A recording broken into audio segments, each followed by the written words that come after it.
All right, we are live. Welcome to Underground Catholicism. I am your host, Elijah Yassi, and I have the pleasure of bringing back Allan Ruhl for the third time in a row to Underground Catholicism.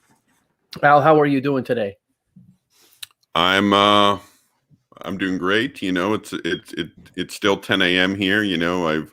I got up early. I prayed the rosary. I read Imitation of Christ. I did my daily Bible reading. It's a good day so far, and I want to make it even better. Awesome. That's great. I mean, that sounds like a great way to start your day there. And as I understand it, that's how you start every morning. Is that correct, Al? Yeah, that's my morning routine, and I recommend it to everyone. So I do my 5 mysteries of the Rosary, then I do 3 chapters of the Imitation of Christ. Then I read the Bible for 30 minutes, 15 minutes Old Testament, 15 New Testament, and I recommend it to everyone. And start your day like that, because it starts with feelings of God and Jesus, and connecting to Jesus Christ through the Blessed Mother, which the Rosary accomplishes very successfully. Amen. Amen to that. That's beautiful. So today we have we're excited for this show, both Al and I. We've been talking about this show, doing this show for a while now, and we finally got to doing this today. So we are going to discuss the Acts of the Lateran Synod of 649, and specifically as a refutation to an Ubi Petrus, which a lot of you are familiar with, who has a blog where he wrote a blog post about this, and we are going to be taking that blog post, and he has really 4 major points on that post, and we're going to be dissecting each one and going through it. Now we're going to try to get through the whole thing today. If not, we are going to do a part 2 to this, this is really a part 4 to this series that I've been doing.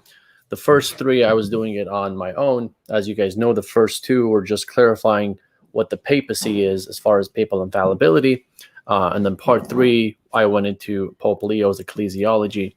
And here we are at part 4, going into a blog post that Ubi posted on the Synod of 649. Kyle Mark says, isn't Ubi Petrus multiple people? Yes, he is multiple people, or they are multiple people, but there is one main head that is the one that is behind all these arguments. And he's like the head of the whole thing, no pun intended. The brains. The brains. Like he's the one who supplies all the arguments, and I think like Lewis Rewed's involved in that channel, and so is Orthodox Pilgrim, and possibly more people. So it's a team. But when we talk about Ubi Petrus, we're talking about the guy who specifically debated Swansona. That guy. Yes, that's a good way to put it. Yeah. The mastermind. MMSU. Yeah, that's a good way to put it. There is a main head, because he. Oh, you're muted. You're muted, Elijah. Oh, okay, he knows. Oh. There we go. Sorry about that. I unplugged my mic there with my foot, and that happens at least once or twice a show, so it'll probably happen again. So we have some familiar faces here. We got LJ, Kyle, we have Haley on the chat there. Excited to have you guys. I thought it was just one guy in a basement, but it turns out there are multiple. Hey, well, I'm one guy in a basement. This is my basement here that I do shows out of. Not me. I'm on the top floor of my house, so highest one, and I'm like in the lowest part of the house. So the dungeon. Yeah, exactly. The dungeon. I love. This is where I do all my work. I work from home. I work here. I do shows here. I study here. I do everything here. So we're actually excited to get started on this, and I'm going to go ahead and share my screen so you guys can see the article. Go ahead. Well, I just want to say, before we start, both Elijah and I learned something when going through this article. When Petrus cites a source, check every single source he cites. Sometimes it's hard to get a hold of the book, but check every single source he cites. We looked at every single source he cites, and all I have to say is you guys are in for a real treat. Absolutely. Yeah. And what Allan means is like you got to read the context and you got to read in between the lines, literally, where he puts ... You got to read the what those ... ellipses. Yes. Ellipses, he exactly. very carefully, strategically places ellipses.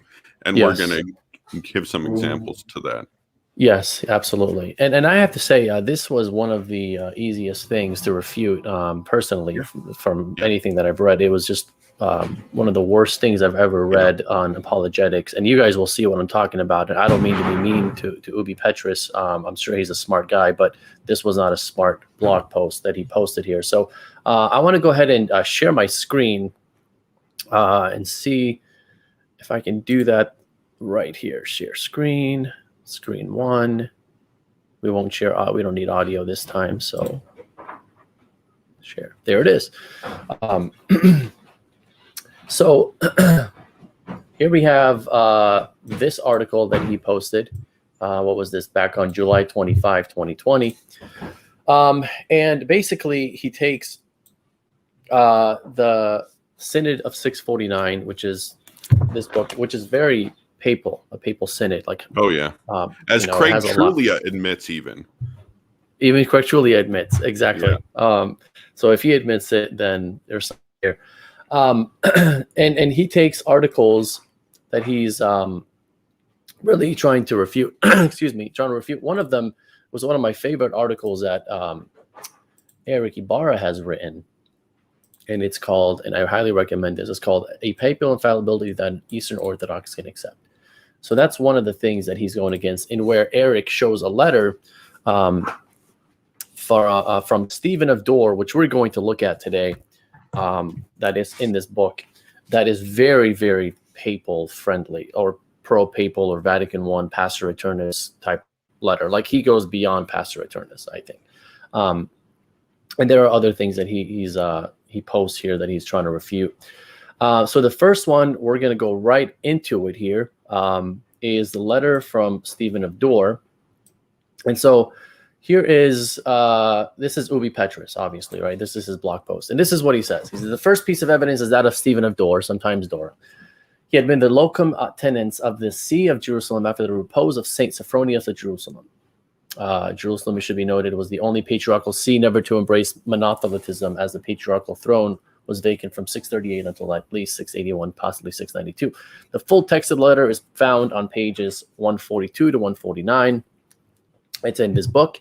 And so he gets into it, and we're going to start, and we're going to read. And so the blue text is actually from Stephen of Dore. He is a saint in both of our churches, the Eastern Orthodox and the Catholic Church. He's a saint. So his words are very important to both of us. So here is St. Stephen of Dore. He says, as a result of their troubling, and by the way, Al, maybe before I start reading this, do you want to just give like a brief background of this Synod of 649 and what it's about, and kind of like, because you're really good at this history stuff. Did you want to give a, go ahead. Yeah, sure. In the aftermath of the Council of Chalcedon, you had the Miaphysites, sometimes called Monophysites, who, since the time of Dioscorus, and especially since the time of I almost called him Saint Severus of Antioch, there's been a large opposition to the Council of Chalcedon, and the Roman Emperor, improperly acting as the Pontifex Maximus, not Eric Ibarra, Timothy Flanders pointed out in his brilliant talk on reason and theology. Basically, the Roman Emperor was acting as Pontifex Maximus to try to bring them in, because it's one empire, one faith. So they tried the Henoticon, that didn't work. They tried the 3 chapters, although that was technically an Orthodox thing to condemn the 3 chapters. The whole thing created so much a PR nightmare that it had the opposite effect as intended. And then you had, starting with Heraclius, the promotion. I think he got the idea from the Bishop of Edessa. I could be wrong on that. I think that was in Theophanes. But he starts promoting a Chalcedonian doctrine, but Christ only has one will. And like the Henoticon, this was kind of like trying to import the monophysites in under the fake umbrella of Chalcedonianism. And basically in, I believe is 636, he issues a decree called the Ecthesis, where he tries to promote this. And then there's a lot of opposition to it coming from the popes at the time. And then eventually in 648, he issues another document, or the emperor at that time, I'm not sure who it was offhand, is it Constance II? I could be wrong on that. But whoever the emperor was, he issues a document called a typos. And the typos is basically saying, oh, we can't discuss this now. So it's funny, they let the cat out of the bag, and now they realize the Pope is targeting for them. And then they're like, oh, no, you can't talk about it. But keep in mind, the Pope was outside of the Roman Empire at this point. So in 649, the Pope holds a council. It's a very authoritative council. It's not an ecumenical council, but it has as much authority as an ecumenical council. It had most notable names, like the Pope was there, obviously, Saint Stephen of Dor, Saint Maximus the Confessor, all these amazing names. And they take aim at this false doctrine, which is essentially crypto monophysitism. Yeah, thank you for that, Al. I appreciate that. That's a great summary. And they're asking if it is ecumenical, and as you already answered it, it's not technically ecumenical, but I would say it is infallible, nevertheless. Yeah, it carries the same weight as an ecumenical council, but it's not ecumenical. Although he's a great saint, he got this wrong. Saint Maximus the Confessor did think it was an ecumenical council. Yes, the popes, yes. If you read, it's got the papal encyclicals that follow the council at the end of his book. And the Pope does not say it's an ecumenical council. But right. It's still papal authority. He gave his stamp to it, so you got to believe it. Like, for example, the doctrine of the Assumption, that's not from an ecumenical council. It's defined by the Pope in 1950, but you still got to believe it, yes. Just like this. Yes, absolutely. So we're going to go ahead and dive right in, and I know I keep saying that, but now that we've gotten all the summaries there, so let's go ahead and read from Stephen of Dor here. He says, as a result of their troubling the whole Catholic Church in this way, in the words of the blessed Jeremiah, we have been put to shame because we heard reproach against us. It has covered our face with reversal because aliens have entered our sanctuary. For this reason, we, the pious, all of us, have been looking everywhere, sometimes for water for the head and fountains of tears for the eyes, for lamenting this pitiable catastrophe, and sometimes for the wings of a dove, in the words of divine David, so that we might fly away and announce these things to the sea that rules and presides over all others. I mean, your sovereign and supreme sea, in quest of healing for the wound inflicted. So, does that say all, or does that say just the ones within his metropolitan jurisdiction? It looks like it says all. All. Yeah, okay. That rules and presides over all others. And it also says rules and presides. And this, just in case this isn't obvious to some people, this is a letter he's writing to the Pope, right? And he's appealing to the Pope. So, and notice the type of language he's using. The Pope being the supreme. I'm sorry, not the supreme. Yeah, the sovereign and supreme see. Now, obviously, he's talking about the Roman see, and the Pope, being above, as Al mentioned, above all others, right? And that rules and presides over all others. Now, here is now I can just leave it there and say, look, this is Vatican I, Pastor Eternus, right there, right? This is it. Yeah.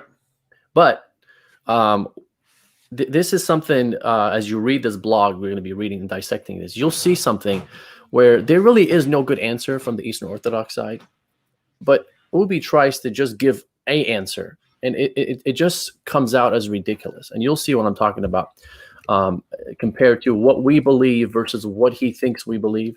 And I should throw in here that Craig Trulia on Easter Sunday, that's Orthodox Easter, he did a live stream where he talks about this, and his argument is completely different from Ubi Petrus. Yes. Because essentially he knows, and of course he's read Petrus's article because I know he reads that blog, but he knows deep down Ubi Petrus's answer doesn't work, and Craig Trulia's answer, well, yeah, I don't know. We might have to do a separate stream on that, but yeah. I haven't listened to that whole thing, but I did listen to a snippet of it, and he talks about it for about 10 minutes. Oh, I see. Okay. It's not the whole video, but I see. Yeah. So this is Ubi's response to this. So Roman Catholics like us, we use Stephen of Dore to show papacy, Vatican I, Pastor Eternus. And here's his response to that section. Now, there's a lot more that Stephen says, and we're going to look at it. But here's his response so far. He says, this is Ubi saying terms like rule, preside, and supreme do not qualify the extent and prerogatives or content of said rule and presidency. For example, patriarchs or metropolitans are said to preside over their synods. Likewise, they are the highest or supreme leader within such a synod. Only the most clueless doubt Rome held the highest position in the first millennium church. So arguing for that point is attacking a straw man. Now I want to continue and read, the rest of it before we address this. Now he says further, Stephen's letter is in Greek, and as we see later on in the quotation, he is drawing a parallel between the words of Christ to Peter in John 21:16 and the rule of Pope Martin. This means Stephen's original Greek used the verb, and he has it in Greek, which I don't speak Greek, which though occasionally translated rule, actually tends towards the meaning tend or shepherd. Now keep that in mind, because this is going to be Keep this in mind. Yes. Now, and I'm going to continue on with this last paragraph before we get into it. Aside from the excessively low social status a shepherd carried, the most notable aspect of the life of a shepherd was that he actually lived with and among the sheep, not apart from them in a separate dwelling. So it carries the implication of a leader from among them, and would have been shocking to the ears of those who heard it when applied to leaders, as it carries the connotations of meekness and humility. The more common words in Greek for actual rule, in the sense we consider it, of someone being above those they govern, are, and he gives two examples, and we're going to look at these words in the Greek in just a little bit. Oh, yeah. Because of this, terms like shepherd, rule, and preside, and supreme have to be radically repurposed and redefined to entail the type of infallibility, autocracy, Vatican I accorded to the Roman Pontiff. So let me just summarize all this before we get into it. He's basically saying that Vatican I, Pastor Eternus, teaches that the Pope is the ruler above all, and he is the head, and in the sense that sort of like in this idea of do this, do that, and everyone does this, like that's the kind of authority that he has, or that's the kind of authority that's how he's going to be using his authority according to Vatican I. Like, he's this guy who's just telling everyone what to do. That's the kind of papacy that Ubi Petrus has in mind, that he believes Pastor Eternus is teaching. Now, and so that's why he says these are the two words that he would have used, Stephen of Dore, to prove Vatican I papacy. But that's not what Vatican I papacy is. And here we are. We're going to show that in just a little bit. So I'm going to take this word, and I'm actually exiting out of this one because I'm going to take this word, and I'm going to do a search for it on Google. And we're going to go to the Strong's. Greek, and we're going to look at the definition of it, right? So he's absolutely right. I reign, rule, blah, blah, blah. Now, notice this comes from Mark 10:42, right? This is used in 10:42. Mark 10:42, write that down, everyone. Write that down. I'm going to click on that.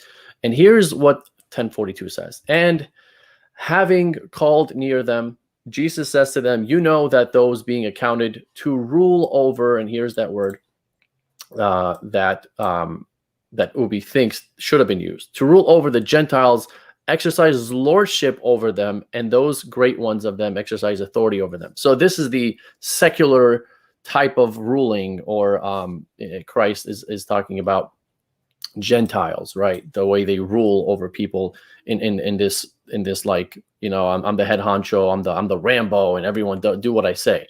This is the kind of papacy that he's expecting from Stephen of Dore if it proves Vatican I. Now watch this. We have an encyclical from Pope John Paul II called Ut Unum Sint, right? And if you look at paragraph number 94, here's a pope interpreting Vatican I for us, a pope, not Ubi Petrus. And this is what he says.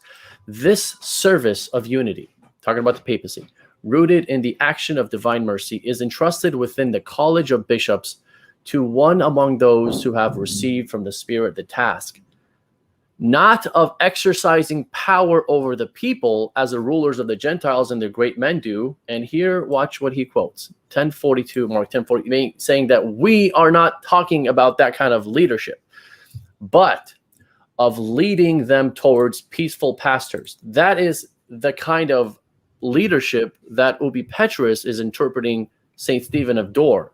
And according to Pope John Paul II, that is exactly what the papacy is supposed to look like. It's not supposed to look like the Gentiles ruling over the people.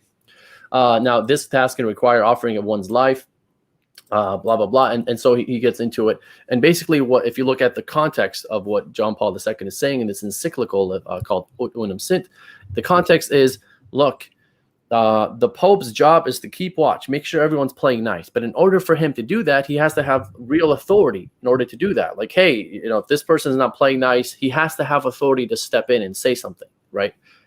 That's the kind of context that he's talking about. But it's not supposed to be this authority of kind of, you know, telling people what to do all over the place willy-nilly. That's not how it's supposed to work. So that's the first point that we're going to make here. And Al, if you want to jump in here, and I don't know if you have anything else in mind. No, but I don't have much to comment on this argument. Just two things. One, check every single thing that Ubi Petrus cites, every single thing. And I think also it shows that Ubi Petrus basically has caricatured the papacy like others have done, like James White's done, although his view of the papacy is not, well, I guess it is kind of similar to James White. I mean, at the end of the day. But yeah, so I don't have much to say in terms of that, because I think Elijah pretty much got everything here. Sweet. All right, sounds good. Now, next part here, let's go ahead and go back to that.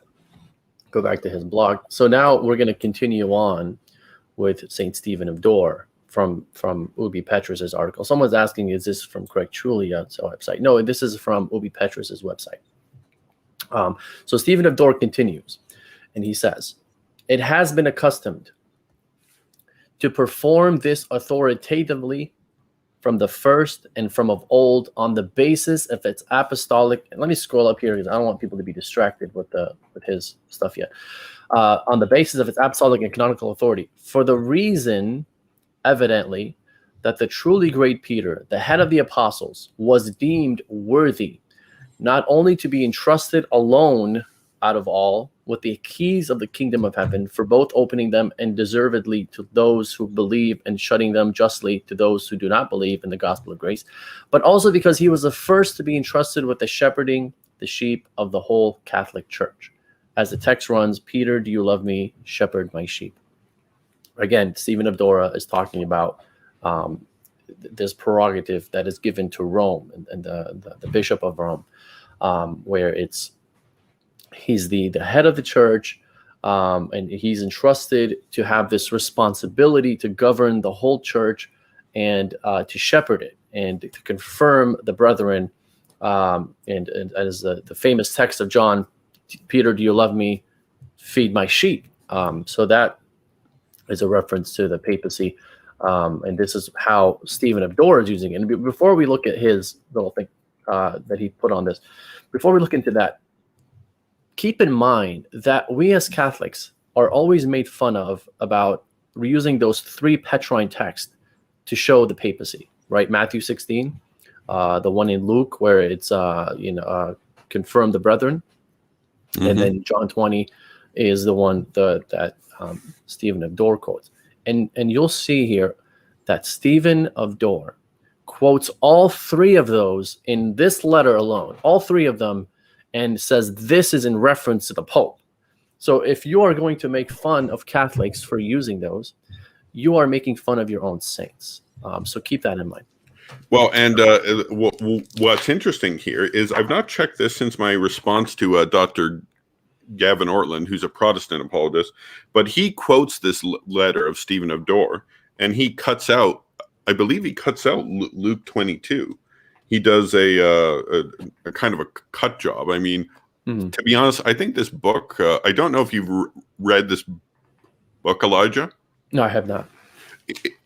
I mean, I'm not going to lie, it's a pretty sloppy book. It's not his best work. His book on the Filioque is the one you need to read. But yeah, if I remember, he cuts it off after. Well, he cuts it off, or maybe puts some ellipses. I'm not sure at the same time. Ellipses. Yeah, that's frustrating. That's a little frustrating because that's an important part. Yeah. Well, I when I was responding to Dr. Gavin Ortland, he the whole thing became obvious. He was getting all his answers from here, and then he's like, that was the view of Saint Isidore of Seville. And then I'm like, that's not the view of Isidore. I looked at the quote. They had ellipses. And I have the actual book by St. Isidore of Seville. And he cut out the part that makes it look monarchical. So he takes out the monarchical part. So now it looks more collegial. So, yeah. So, I mean, I suppose Petrus isn't the only one guilty of this. So, yeah. And we're going to see how he does that very sneaky here for the way he does that. And then you have to go back to the sources, and as Al mentioned earlier. So here's Ubi Petrus responding to that. Here's his commentary. This is really good stuff. What is interesting is how Stephen seemingly departs from the typical patristic exegesis of Matthew 16, 18, and 18:18 when he implies the keys were not given to the other apostles as well, but there is a clue as to why he does this in the next section. This is exceptional, considering the power of the keys, even in Roman Catholic theology, is simply, get this, the power to forgive sins. Now, this is a man that is trying to tell us and trying to refute Catholicism. This is a man that's trying to refute Catholicism, but keep this in mind. He is saying the power of the keys in Roman Catholicism is simply the power to forgive sins. Keep that in mind, and we're going to look into that in just a little bit. We're going to have some fun with that. Absolutely. Further, in contravention to Vatican I's pastor returns. Actually, you know what? Let's go ahead and deal with that before we get to the second. Yeah. Okay. Well, let's talk about what he says with the view of Matthew 16 from the. If you don't mind, I want to take a crack at this. Please do. Well, he's kind of, and if you keep reading down, well, there's two things here. There's what church fathers say and what the ecumenical councils say. The one ecumenical council that specifically brings up the keys is the Council of Ephesus, the statements of the papal legate. I can't remember his name offhand. I think it's Philip. But, and he brings it up that the keys are given to Peter. Now, the power of the keys is communicated to the other apostles. That's the patristic view. That's the view of Stephen of Dore, if you and all the people at this council. it's sent to the St. Peter has the keys, but they're communicated to the apostles. That's what Ubi Petrus said. You can find the odd father that's here or there, whatever. But when it's hundreds of bishops in a council declaring this, it's always it's always a position that Stephen of Dor's trying to explain. So yeah, I just wanted to point this out. I'm going to go more in depth when he tries to bring up Saint Cyprian of Carthage later on. Absolutely, and there is a sense where we can take both, right? That the Pope, or I should say Peter, receives the keys, right? And at the same time, those keys are, and I hear an echo. I don't know. There we go. Okay, it's gone. At the same time, those keys are shared among all the apostles, but the holders of the key, is Peter. And you can see St. Leo's ecclesiology is in that sense where Peter receives the keys from Christ. But this ministry of governing the church is shared among all the apostles. It wasn't just Peter, right? So there is truth to it where we can say both are correct. But let's deal with this part here. In Catholic theology, according to Ubi Petrus, the power of the keys is simply to forgive sins. Simply to forgive. Yeah, I'll let you shred that one. So let's go ahead and do that. So we're going to look at the Catechism of the Catholic Church. And again, so I'm showing you what Ubi says, and we're showing you what that is. And then we're showing you John Paul II's encyclical, and then we're showing you the Catechism. And we're exposing this man who thinks that he knows about the Catholic Church and is trying to refute it. He's refuting a straw man. He has no idea what he's talking about. Here it is. Paragraph 553 of the Catechism of the Catholic Church. It says, Jesus entrusted a specific authority to Peter. I will give you the keys of the kingdom of heaven, and whatever you bind on earth shall be bound in heaven, and whatever you loose on earth shall be loosed in heaven. The power of the keys designates authority to govern the house of God, which is the church. Jesus, the Good Shepherd, confirmed this mandate after his resurrection. Feed my sheep. The power to bind and loose connotes the authority to absolve sins, to pronounce doctrinal judgments, and to make disciplinary decisions in the church. Three things: to absolve sins, not simply one of them; to pronounce doctrinal judgments, that includes papal infallibility, that includes ecumenical councils, and to make disciplinary decisions in the church. Jesus entrusted this authority to the church through the ministry of the apostles, and in particular through the ministry of Peter, the only one to whom he specifically entrusted the keys of the kingdom. Now, you notice the difference between the idea that Ubi Petrus has in mind of the Roman Catholic Church and the actual Roman Catholic Church. And you kind of get to understand and get the feel that this guy does not know what he's talking about when it comes to our church. I remind you, we are here not talking to non-Catholics. We are talking to Catholics today. And in this show, as I've said a million times, that we are talking to Catholics because we know there are people that are deceived by this kind of work here that Ubi Petrus puts out. There's some that come to us, hey, anybody going to refute this? This is some crazy stuff. It literally is crazy to me. So that's what we're doing, and it's going to get worse. By the way, it gets. Well, if I can just add one thing here, sure. The power of the keys. If you read saints of the church, including church fathers, and later they say it's the power to preach the gospel. And what's preaching the gospel? It's preaching about Christ and the Scripture, but it's also performing the sacraments, and it's also doing church admin work, which all the bishops do and the pope's the head. So I mean, it's like to simply. The fact that he says simply, if he took out simply, maybe we could let it slide, but he puts simply there, and he's going to do this in, I think, the next sentence too. He's going to basically contradict what what our documents say. And if you Yes. want to attack our faith, you need to respond to our document. Just like if I want to criticize Islam, I got to read the Quran and Hadith and the commentaries and all their official documents, not just say, well. And of course, he naturally he doesn't cite a source, right? Because he has no sources. No. He's got, well, he is the source. He is the source. He is the Petrus. Yeah. So okay, let's keep going. It's going to get even better. Yeah, and so the next part here, he says, further, in contravention to Vatican I's Pastor Aeternus, he states Rome's capabilities are based on both its apostolic and canonical situation, while Pastor Aeternus specifically denies the canons or councils have given anything to Rome. Go ahead, I'll let you have this one. Well, that's too kind of you. Well, my question for Petrus is, of course, he says in bold, he writes in bold, specifically, he's in bold, and he says specifically denies the canons or councils have given anything to Rome. By that he means like authority, infallibility, supremacy, etc.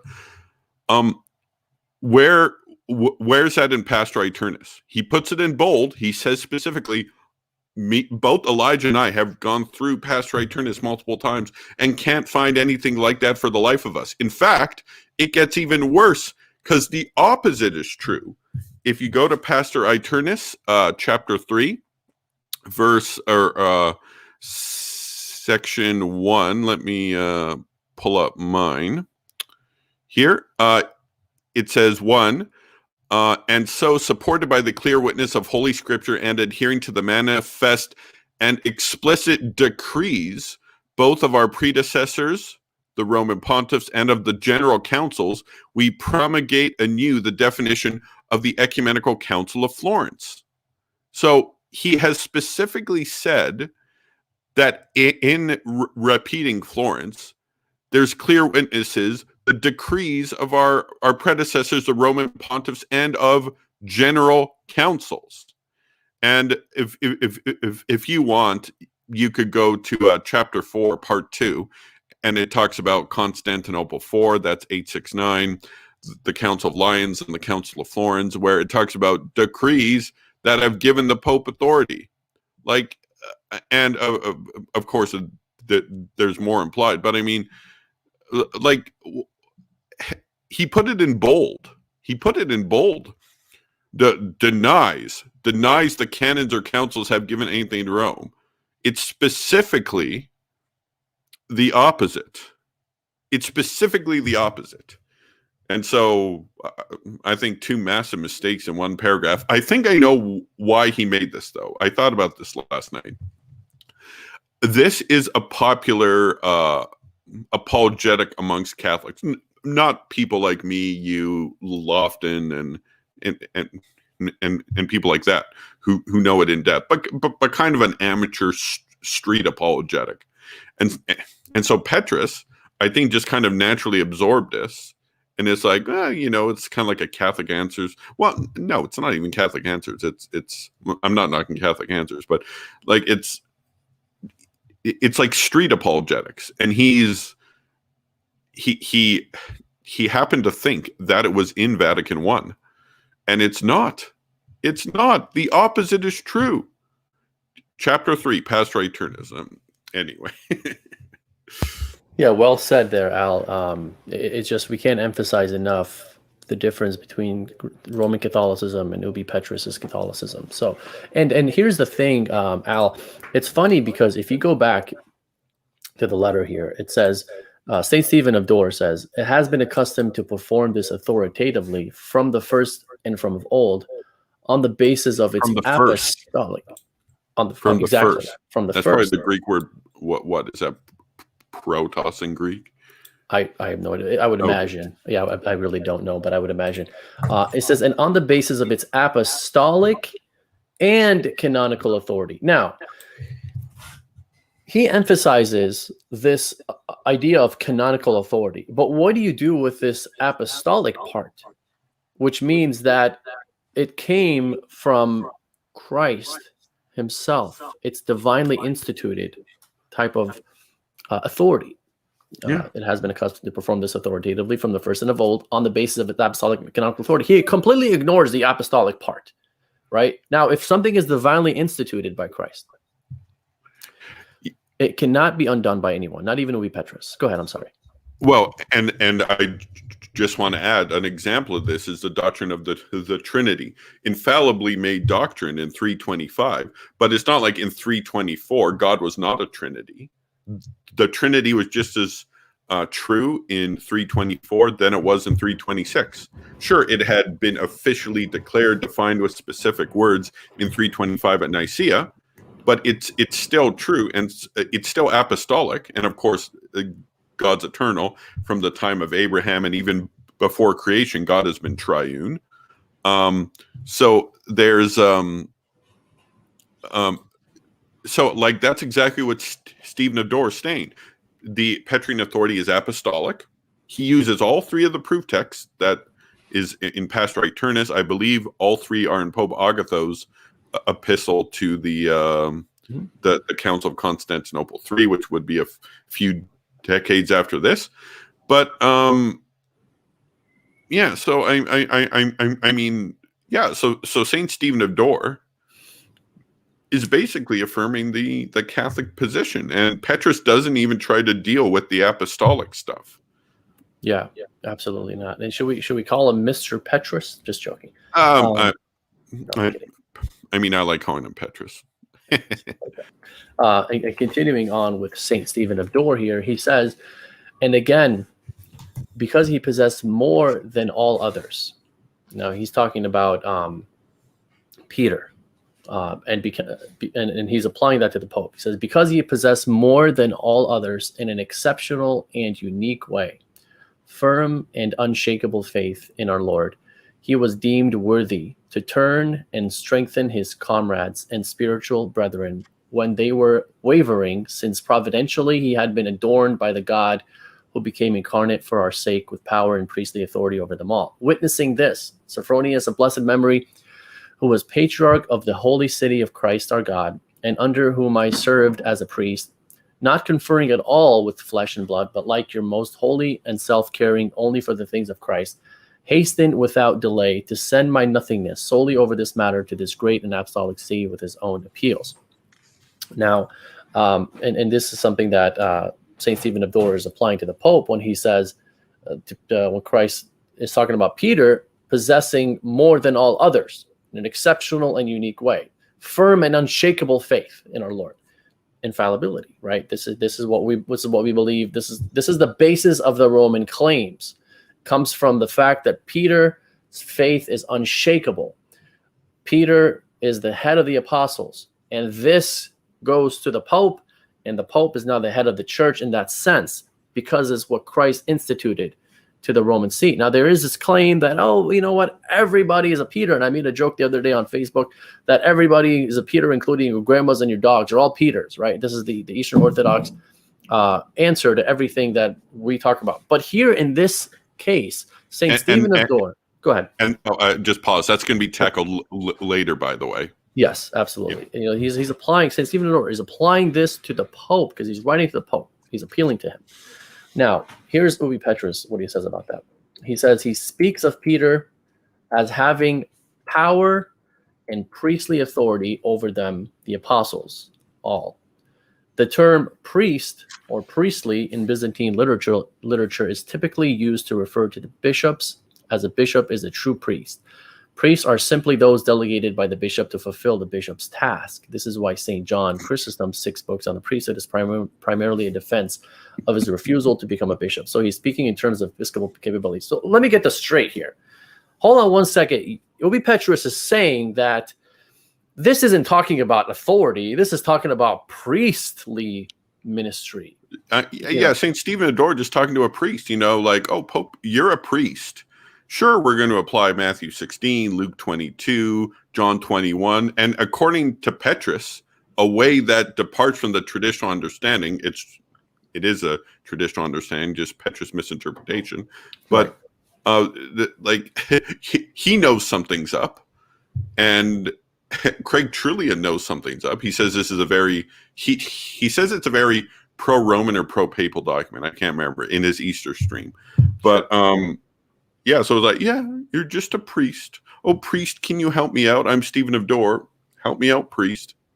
You have, I guess you have more power to forgive sins than I do, so I need help here. I don't understand the point that he's making here. It doesn't make any sense in the context that St. Stephen of Dore is writing to the Pope saying, hey, Pope, we're having some doctrinal issues here in the church.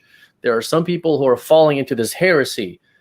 It's not that, hey, since you have more priestly power than we do, come help us out. No, it's since you have more authority than we do. And here, you know how he emphasizes the word priest and priestly? Notice what St. Stephen does here. Let's see here. Let me go ahead and take a look at it. We brings providentially been adorned by God who incarnate for our sake with power. Okay, he had been adorned by the God who became incarnate for our sake with power and priestly authority over them all. So what does this power part mean? You just completely ignore that, and you emphasize this word priestly, and you're trying to shift people's thinking into thinking, no, he's not talking about authority. He's talking about priestly function. Priest. He forgets priestly power over them all. Yeah, I guess so. Yeah. It's really frustrating. And then he continues. He says, now even, excuse me, I don't want to go too ahead here. Now even within the Catholic Church, the Pope has no more sacramental power than any other bishop, and so his power is not properly described as priestly or episcopal, but instead as papal. But Stephen uses a term pertaining to the episcopate to describe how St. Peter functioned within the apostolate. Now, this is true in the sense that Catholic Church, we do believe that the Pope has no more sacramental power. Yeah, he said something true about us. Yay. Yay. The reason is an undercurrent in patristic understanding in which St. Peter is the archetype of a bishop, and therefore that all bishops hold the place of Peter. We see this in writers as various as St. Cyprian of Carthage, St. John Chrysostom, and St. Aphrahat the Persian. Now, and I'm going to let you have this one, Al, but before, I just want to say one thing. The idea that that this is going, again, he's emphasizing the fact that this is going to the fact that the Pope has no more priestly authority. We agree, right? And he takes that as if that's what St. Stephen of Dore is talking about. And it has absolutely nothing to do with that. And here you see the fact that he's applying this, by him, I think St. Stephen of Dore, he's applying this to the Pope, this Petrine authority. And you have Ubi Petrus saying, wait, hold on one second. Yeah, he's applying it to the Pope, but first of all, it's only talking about priestly stuff. And second of all, even if it was about authority, everybody is a Peter, so everyone has that authority. Go ahead. You can go ahead and deal with that. Well, the whole everyone's a Peter thing was an opinion that was floated around by Cyprian and Firmilian in the famous 3rd century conflict with St. Stephen, which St. Stephen won, by the way, both in terms of authority and in terms of interpreting Matthew 16 and in terms of baptism. His view won out. The whole ex operato view won out, because that's the view held by Optatus, that's held by Augustine, etc. Now, the whole thing that everyone's a Peter, this was never, yes, although St. Cyprian and St. Firmilian held to it, maybe a couple other church fathers held to it, this was never a majority view. This was always a minority view. It's nowhere in the ecumenical councils. So yeah, this was a unique view. It was a false view. But yeah, it's patristic. It was there. I mean, but yeah, like that view didn't make it into the ecumenical councils. Check Council of Ephesus when the papal legate reads Matthew 16, talks about Pope Celestine in the face of Peter, and no one objected to it. It's not like they stood up and said, "Hey, but Cyprian says every bishop's a Peter, so we all have that authority." And no, that's never anywhere there. That's never anywhere there. In fact, I'd be curious in fact, I'd be curious if that's the official Eastern Orthodox position as well. I know it was taught by Cyprian Firmilian and possibly a couple others, but like I wonder, in the encyclical in 1848, does he try to pull this out? Like that encyclical, I've not checked it, so it could be wrong. It's been some time since I've last read it.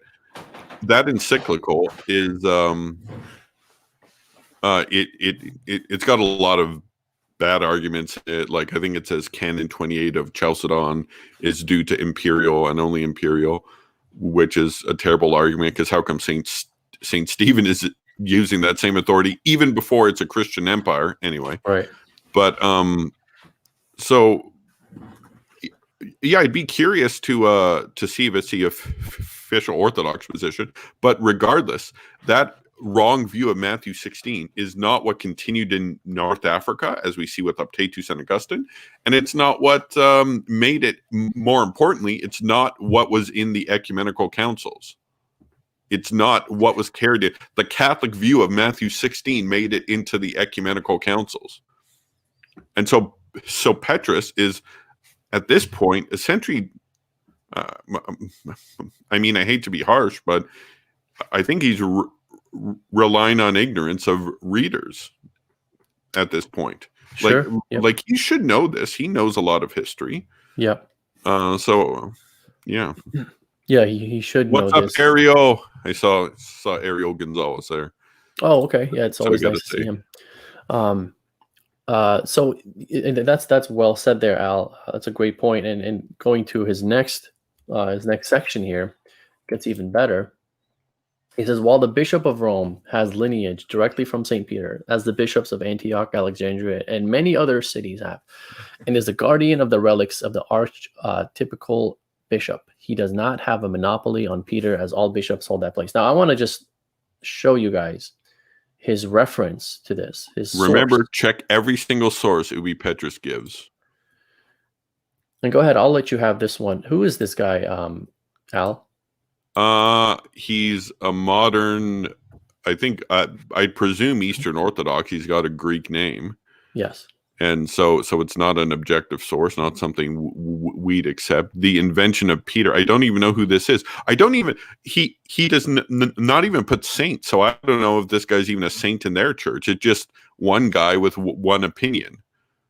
Yeah, I think he's a polemical writer in the Eastern Orthodox Church, as far as I understand. I could be wrong, but in any sense, he's not a Catholic, and it's not. He tries to make it seem like he's giving you a source that's authoritative to Catholics. Now, I would imagine he's trying to convert Catholics to Eastern Orthodoxy. I don't know if he is or isn't, but if he's not, then that source holds. If it's for the Eastern Orthodox that he's talking, if he's talking to Eastern Orthodox, by all means, that's an okay source in my book. Well, but if he's trying to convert Catholics, yeah, go ahead. Oh, I'm just going to say, take a look at footnote. It's footnote number 4. That's a very short footnote. You probably didn't need a footnote for that. He could have said, as George Demokopoulos says in the Inventions of Peace. He probably could have put that in the text. True. But of course, if he did that, the Catholics would be like, so what? But now, because most people, Catholics and everyone else, don't check sources, right? He's going to rely on that. So I think this can be thrown out as an argument from Petrus here. Yeah, and now what he says about St. Peter's, bishops of Antioch and Alexandria. Yes, St. Peter did have a founding with that. And by the way, that's talked about post-schism too. That's not like for example, in the Crusades, if you read Fulcher of Chartres' primary account of the First Crusade, when they get to Antioch and capture it, it's been a while since I've read. I'm going off memory here. They send a letter to the Pope, and they said, "Come to the other see of Peter, and or a see where Peter once was, and if you want, you can come and lead the army of God against the Muslims in Jerusalem." So, I mean, this is post-Gregorian reform. They know, and we know that Peter was the first bishop of Antioch. Everyone knows that. And he had a hand in the founding of Alexandria. But again, look in ecumenical councils. Look what the ecumenical councils turned up. I notice a lack in this whole thing of quoting ecumenical councils. He's quoting George whatever, that Greek guy. And yeah, in fact, I notice a lack of references in terms of our beliefs. Pastor Aeternus, not quoted. Catechism, not quoted. And guys, like I said, when you read this, check every single quote Ubi Petrus gives and doesn't give. Don't take it on face value, because he can't be taken on face value when he talks about our faith. Anyway, that's all I want to say about that.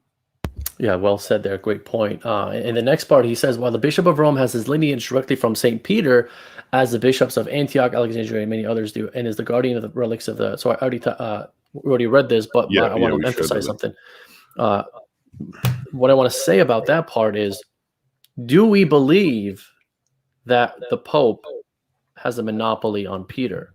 We don't, right? We believe that he has a unique authority that Peter possessed, right? Peter... in relation to the apostles, he had a unique authority. He had a unique ministry of confirming his brethren, unique ministry of feeding the sheep or tending the sheep as a shepherd, and he had the keys, right? And he had this special ministry, unique ministry.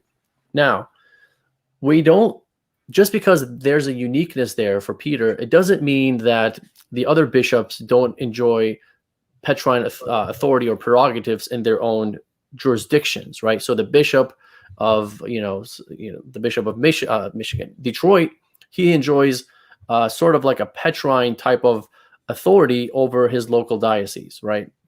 He's the head of that diocese in that sense, right? And you have, the Chaldean patriarch. He has that same type of headship, where he is the head of that of the bishops that are under him in that jurisdiction, in the Chaldean church.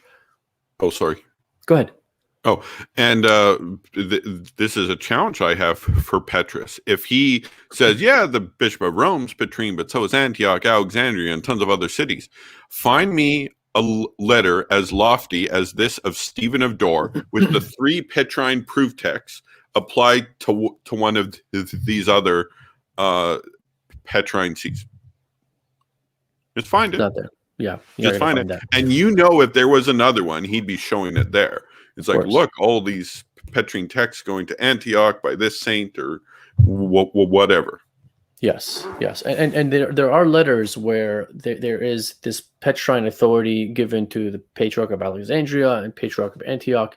But this is different from in relation to the universal church. It's different than in the relation to the universal church that the Pope has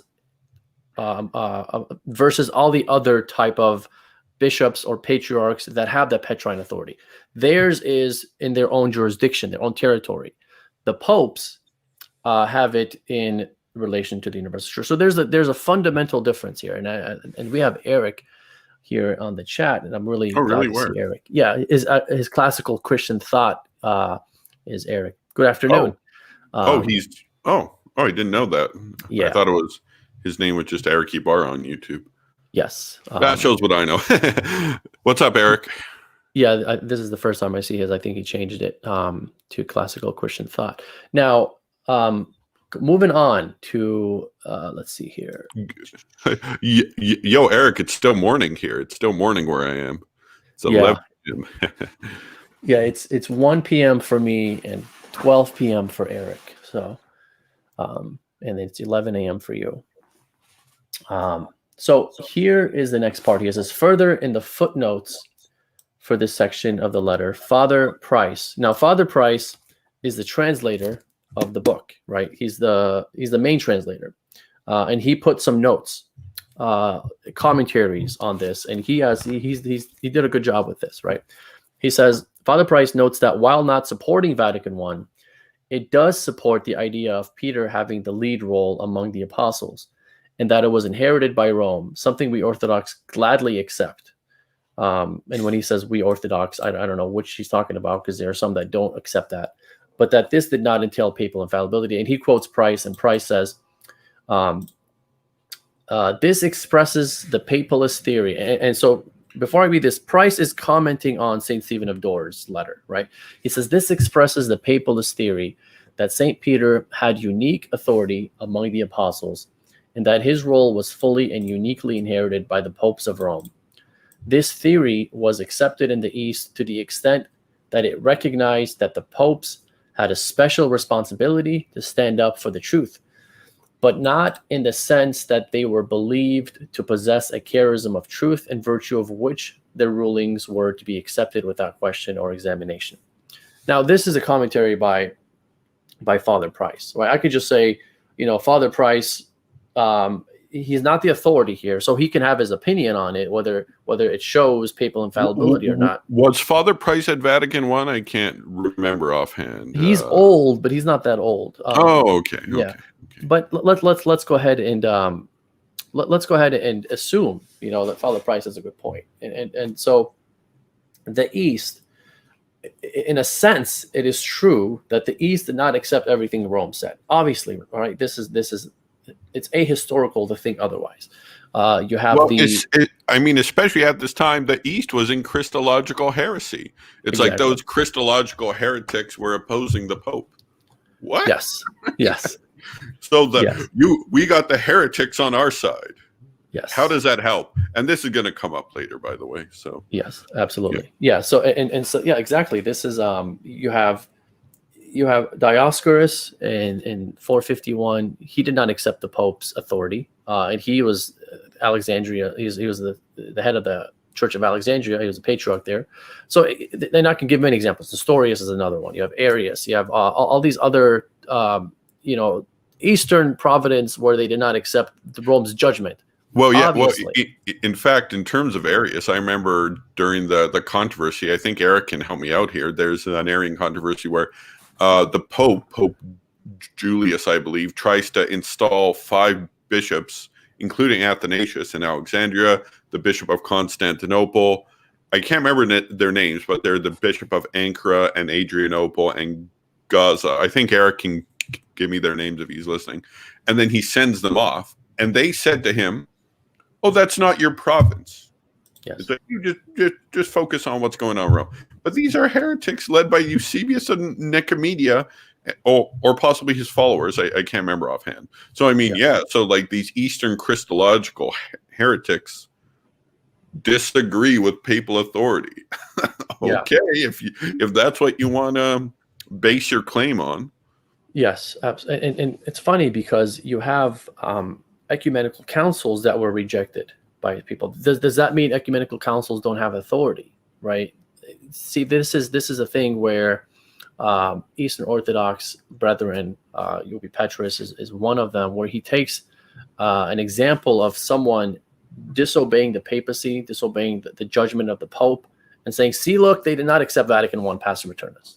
Well, in that argument, then the Bible is not authoritative because some people reject it. So the rejection of some authority does not mean that thing does not have authority. In that sense, God does not have authority because Adam and Eve disrespected his authority when he told them not to eat of that fruit. In that sense, like I said, ecumenical councils are not authoritative. So you're kind of falling into a trap here. And if you're consistent with this idea, if someone rejects that authority, that means that authority is not there. That's not true. That's just your assumption. Go ahead. Yeah, and when in the Gospels, when Christ would heal someone or perform a miracle, he'd say, "Oh, don't tell anyone." Like, they know who he is. He just performed the miracle for them. Then he goes and talks about it. So yep, yeah, good point. And then so moving on with what's his name, Father Price. He also quotes this from Father Price. He says, "The involvement of successive popes in the controversy reflected the position of the Roman Church as leader of the universal church and the special prestige of Rome in matters of doctrinal articulated in ideas of papal primacy. Peter's confession of faith at Matthew 16:18-19 was the basis for the idea that the popes had a special authority in matters of doctrine and teaching because they had gained their understanding through St. Peter directly from Christ. This primordial position was acknowledged throughout the Eastern and Western churches. And then here is these beautiful ... dots we're going to look into. See what they mean. He says, however, this did not mean that in the East, papal pronouncements on matters of doctrine were regarded as automatically definitive and necessitating acceptance. Can't say that word. And we just addressed that, right? This whole idea of authority. But I do want to look at page 40 to 41 there. We're going to read the ellipses. Let's take a look at what he says here. I mean, Petrus thought he could hide it with ... aka ellipses. We're going to show what the ellipses is covering. Yes. So here's the ellipses. He says, this primordial position was acknowledged throughout the Eastern and Western churches. And here's what he leaves out, this part right here. It says, and while there could be tensions, Constantinople recognized that in upholding orthodoxy, the Roman Church was but fulfilling its duty. Now, why those are just a few words, right? Why would you leave those out? Why would you leave just a few words? That's awfully convenient, Petrus. I mean, right. You happen to leave those words out. Right. Yeah, so it's the duty of the Roman Church to make sure everyone's playing nice. That's what Vatican I teaches. And in order to do that, they have to have real authority in order to make sure that plays out that way. So Stephen's letter continues. Therefore, repeating, oops, my mouse is really crazy here. Let's see. Repeating the instructions of Saint Sophronius. Proceed in haste from one end of the world to the other until you come to the Apostolic See, where are the foundations of the pious doctrines, and acquaint the all sacred men there, not once or twice, but many times, with everything that has with precision been mooted here. You are not to desist from vigorous exhortation and entreaty until, with apostolic wisdom, they bring their judgment to a victorious conclusion and issue canonically a total refutation of the outlandish doctrines. Here, beautiful ones here. Since then it is now the third time that I have arrived at your apostolic feet, entreating and beseeching what he and all of them have readily implored, namely succor for the endangered faith of Christians. Go ahead, if you want to comment on that. Can you get that? I got to check something up.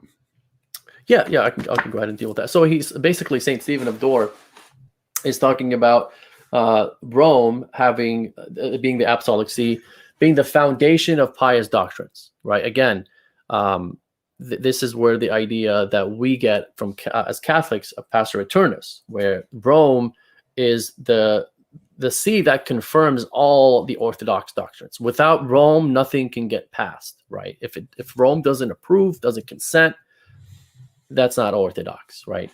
And it says, with everything that has with precision been mooted here, you are not to desist from vigorous exhortations and entreaty until with apostolic wisdom they bring their judgment to a victorious conclusion. So, and issue canonically a total refutation of the outlandish doctrine. So here he is waiting for Rome to issue something. Now, if Rome is not infallible to Saint Stephen of Dor, why is he going to Rome and saying, hey, issue us something here, and that would be it. Whatever you say, that would be it. It reminds me of St. Jerome when he wrote to the Pope on the controversy of Arians. He says, tell me, what should I believe? Who should I be in communion with? You're the Pope of Rome. You have the authority because you have this Petrine authority. And so whatever you tell me, I'm going to believe. That's what St. Jerome says. This is both of our saints. This is from the 4th century. Now,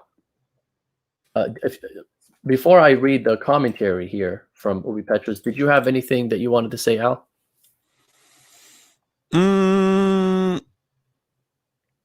Or are you still looking for it? Well, okay, we could wait. Okay, outlandish doctrines. He actually had a lot with the ellipses. I'm going to read what the ellipses are hiding.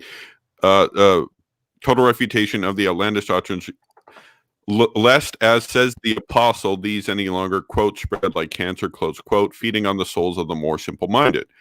Wherefore, terrified and petrified at this because of the awesome judgment delivered by him on myself in the most awesome and venerable place, and then reflecting also on the episcopal dignity belonging to me by God's leave, and on the petitions relating to the matter from almost all of God-loving bishops and Christ-loving congregations in the East, who in accord with the sainted Sophronius were urging me to go with this purpose as the first man in the jurisdiction of Jerusalem. I did not use a scriptural language, quote, give sleep to my eyes and slumber to my eyelids and rest to my head. And then it says, in fulfilling this adorable command, but without any delay, solely for the purpose of journey hither, since then it is now the third time. And then that's where he continues it. So so it basically talks about is like, yeah, we're from Jerusalem. So basically Jerusalem being subservient to Rome. And they define the faith for Jerusalem and for everyone else. Yep. Yeah. So Saint Stephen of Dor is Eastern.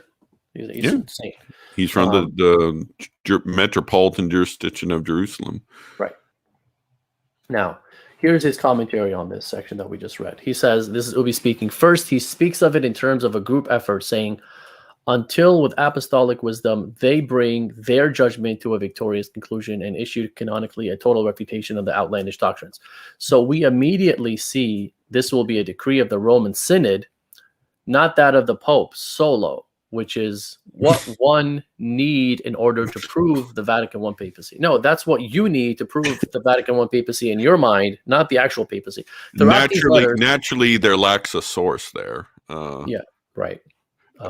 To quote John Colarafi when he was doing this on Truth Be Told's channel, he's going through Petrus's stuff. He's like, it's like, I hope you know better than to expect a primary source. You know? Yeah. Yes, absolutely. And so and we're going to deal with that in just a little bit. He's going to quote Father Price, but we'll continue on here. He says, throughout these letters, the reader notices the shift back and forth between addressing the Pope and then all of the bishops in much the same terms. This is why Father Price comments that. And before we get into that, what Father Price comments, I just want to remind everyone, if you've tuned in to part 1 of the series, where I showed the Swiss bishops' letter to the Pope. And in that letter, the Pope took and he stamped his approval, apostolic authority, and made it part of a magisterial document. So it's official magisterial document. And I've read this multiple times before, but just to remind you, because Ubi Petrus thinks that in order for us to prove Vatican I papacy, we have to go into history and find where the Pope does this by himself. And he says, everyone listen to me, and everyone listens to him, right? That this King Kong, this Godzilla, this Rambo type of papacy that he has in his head, he says that's what we have to find. Now, let's go ahead and look at the Swiss bishop's letter here. So, and this might look familiar to some of you because you've seen the series, but here's what the Swiss bishops say. The definition of the council has not in any respect brought about separation between the head and the members of the teaching body in the church. After the council, as before, the popes will exercise their office as doctors and chief pastors in the church, without forgetting that the bishops are appointed with them by the Holy Spirit and according to the constitution of the church as successors of the apostles, in order that in concert with the Pope and in subordination to the successor of the Prince of the Apostles, they may govern the church of God. As the popes did before the council, so now after it will they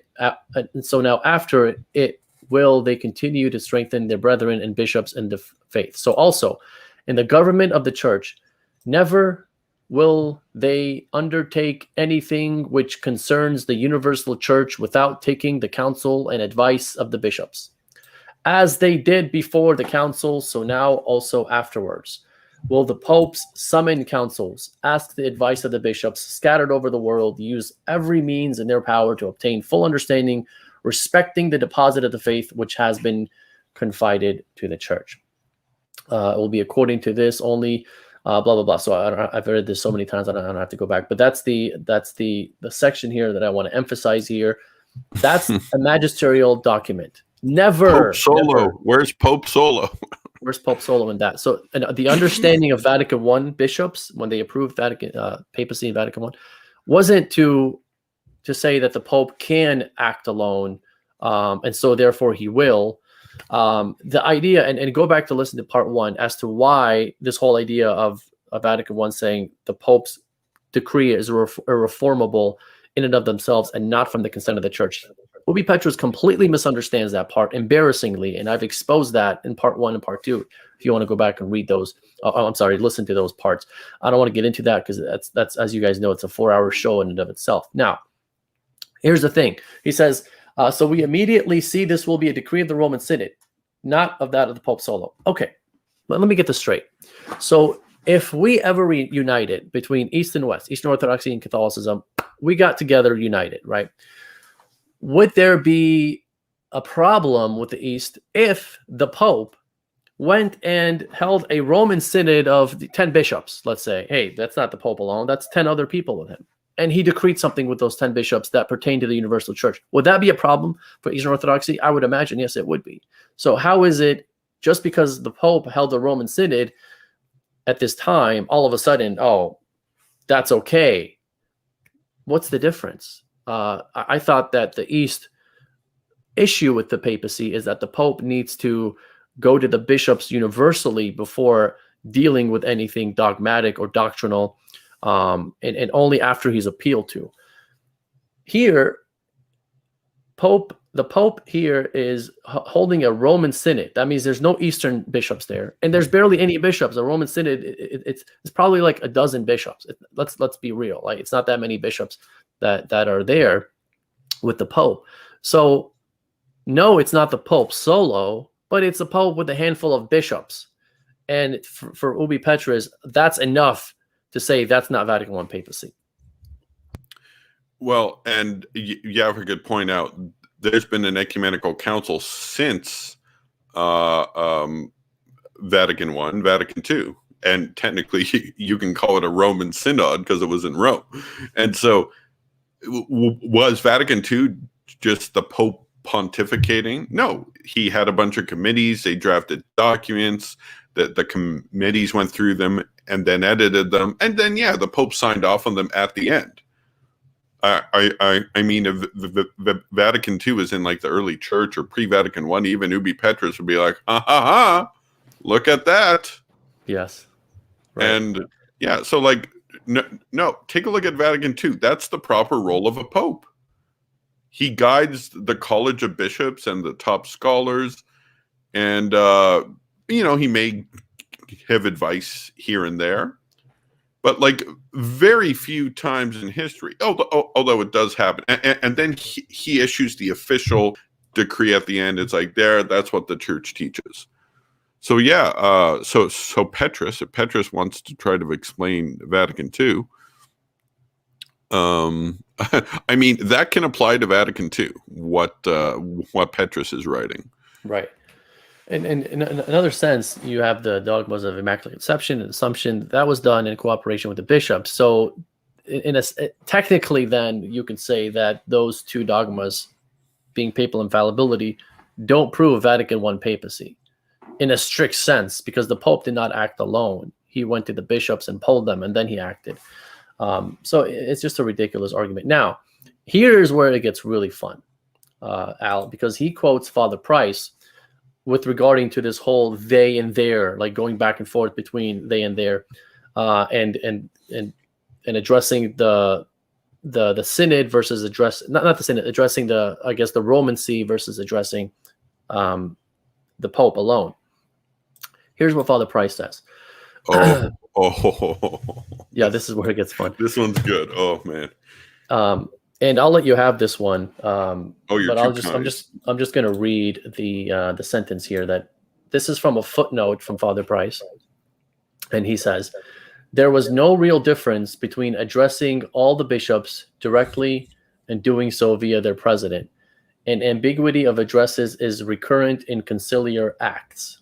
Okay, keep that in mind. So Father Price seemingly says that there's no real difference between addressing the bishops and addressing the Pope, the bishops and their president. Go ahead. Let's read the context. There are 2 sentences to that footnote. There are 2 sentences. Ubi Petrus only shows you the second sentence. Go ahead and read the first. So he writes, there was no real difference between addressing all the bishops directly and doing so via their president, and ambiguity of addressee is recurrent in conciliar acts. Okay, here's what Petrus left out. I'm going to give the sentence before and then that sentence so you can see. Though this peroration is presumably addressed to all the bishops, the Greek honorifics most blessed and beatitude were normally reserved for the Pope, and the Greek text could be read as addressed to him alone. Then there is no real difference between addressing all the bishops directly and doing so by their president. Ambiguity of addressee is recurrent in conciliar acts. What? This is unreal, right? He just leaves that out of context. Yeah, it takes that out of context. And that he knows. That's a footnote. That's the second sentence in a footnote. Yeah, it's kind of like what he did with ellipses. It's like, oh yeah, Constantinople looked to Rome as the authoritative doctrinal church. Oh, I'm just going to throw some ellipses there. That's not important for the Catholics or Eastern Orthodox readers of this blog. Right. I mean, absolutely. Like I said, and I'll say this again, check every source that Petrus says. Most Christians out there, okay, Catholics in the chat, or whoever's in the chat, I want you to put a 1 if you own this book. If you don't own this book, put a 2. Let's see how many 1s we see. Some tells me we're gonna see a lot of 2s. Yeah, I don't imagine a lot of people having this book, which is it's a great book, by the way. I know it's a dry read, but it's a very important book for Catholics to read. They already got 3 2s. I know Eric has it. Ariel has it. I have an online copy. I know Eric has it. Eric is the one who recommended it to me to read. Now, moving forward to I don't know if you want to wait to see what other. No, that's fine. Okay. Like it'll come as it does. Okay. And by the way, somebody's asking what this book is. It's the Acts of the Lateran Synod of 649, which is what we're basically talking about. And what Petrus is quoting constantly out of context. Yes. So yeah. Now, and by the way, there are 4 parts here to this, and we're only on part 1 of his article, right? And today we're probably only going to have time to do part 1 and part 2, and we'll have to deal with part 3 and part 4 on another episode because we're at almost hour and a half. And we don't want to go over 2 hours. We want to end it at around 2 hours, and it's taken an hour and a half just to get through this one. So he says, second, this is Ubi Petrus. Second, Stephen had been sent once before to Rome by Saint Sophronius, specifically during the papacy of the ill-famed Pope Honorius, who paid no heed to the message Stephen brought. In his letter to the infamous monoenergist patriarch Sergius of Constantinople, Pope Honorius even maligned Saint Sophronius and Dianenergism. I'm really bad with these words. A doctrine Stephen is now begging the Synod to defend. And basically what this word means is that Christ has 2 operations, 2 wills. This one means he has 1 operation, 1 will. Doctrine Stephen is now begging the Synod to defend. This, based on his prior experience with Rome, Stephen's enthusiasm for Rome is more of a desperate pleading to win Rome to his side than a confidence in Rome's course of action. So here's the funny part. Is in order to have this idea of enthusiasm for Rome, in order for that to pass the test, there has to be some sort of truth to it. You can't just make up claims to a see and say, you are the see of this, that, and this, and no one believes it but Stephen, right? No one's gonna take that seriously. Like you can't take these prerogatives and give them to the local bishop. Any church. Go ahead. And where does Stephen of Dor say this stuff? I mean, he's just assuming it. He's like, yes. Well, he had to massage his ego because he's desperately pleading him. I'm like, where does he say that? Right. Like, And of there has course, to be he's just truth. assuming, Yes, exactly. So, and there has to be some sort of truth. You can't just make up claims. And here's what St. Stephen says, and he quotes St. Stephen saying, "This fact I communicated earlier to the Apostolic See, namely to the sainted Pope Theodore. He, by an apostolic letter, appointed me his representative, despite my unworthiness, and by an all-sacred instruction bade me, apart from conducting other ecclesiastical business, to carry out a canonical deposition of the bishops ordained in this way, if they proved incorrigible." Now, this situation with St. Stephen of Dore and John of Philadelphia will be handled in section 4 of this article, which we'll get to in another show. It'll be handled all right. We're going to handle that one. Yeah. Now, and then part 2 of the show, I do have so many quotes from this book that are very pro-papal, pro-Vatican I, Pastor Eternus, papal primacy, papal supremacy, infallibility, and all that fun stuff, which we'll get to in part 2. Because there's just too much here to deal with, and we have another section to deal with. Now, letter of Sergius of Cyprus from the Synod of Cyprus in 643. This isn't going to take that long to deal with. No. As you know, Al, so let's go ahead and get to that. The second piece of evidence brought forward to support the notion the Lateran Synod of 649 supports the Vatican I is a letter from Sergius of Cyprus that was issued at the Synod of Cyprus in 643. It should be noted that despite Pope St. Martin attempting to present the letter as though it were written to the council itself, it had actually been written to a previous pope 6 years prior to the Lateran Council of 649, and so was really a grasping at straws for the pope to present it when he did, as it reveals how desperate he was for appeals. Yeah, and he quotes here Father Price. With regards to this commentary about Sergius, and I'm going to leave this. Let me see if this is in one of the things that we want to read real quick, because I don't want to waste too much time reading something that is irrelevant to the show. Let's see here. So yes, let's go ahead and read that, the letter. No, that's not this one, actually. But I'm going to read it anyway. So this is Father Price commentary. He says, "Christ our God founded your apostolic see, O sacred head." Actually, no, this isn't Father Price. This is where I was mistaken. This is actually a letter from what's his name? Sergius of Cyprus, writing this to the Pope. This is what he says. "Christ our God founded your apostolic see, O sacred head, as a divinely fixed and immovable support and conspicuous inscription of the faith. For you, as a divine word, truly declared without deceit, are Peter, and on your foundation the pillars of the church are fixed. To you he committed the keys of the heavens and decreed that you are to bind and loose with authority on earth and in heaven. You have been made this destroyer of profane heresies, and as a leader and teacher of the orthodox and impeachable faith," and there are those 3 dots there again, "since at your command, our masters and divinely inspired fathers, we too, as has already been said, strike them with anathemas. Let us then initiate proposals and contests on the matters they are examining, since we are filled with hope by your support, which is both taught and inspired by God, since we shall not be timorous or craven with fear where there is no fear." So, in other words, this is Sergius of Cyprus writing to the Pope saying, you're saying Christ founded your apostolic see. He calls him the sacred head. He says your support and conspicuous inscription of the faith is divinely fixed and immovable, divinely instituted, right? For you are as divine were declared.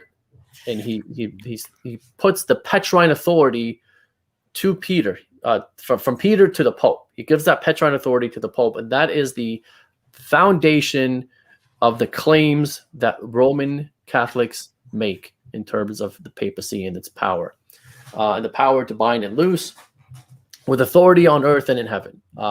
You have been made the destroyer of profane heresies. Okay, so we're dealing with heresies. So how can you be a destroyer of profane heresies if you don't have the gift or the charism of doing that, and what we call papal infallibility, as the leader and teacher of the Orthodox and impeachable faith. Okay. Now, I don't know if Al, if you found the 3 dots, or if you want to read them, if that's what you're looking for. Well, not so much the 3 dots, but where he starts. It says in his citation, it's 157 to 160. It actually starts on 158 because he leaves out the the appeal.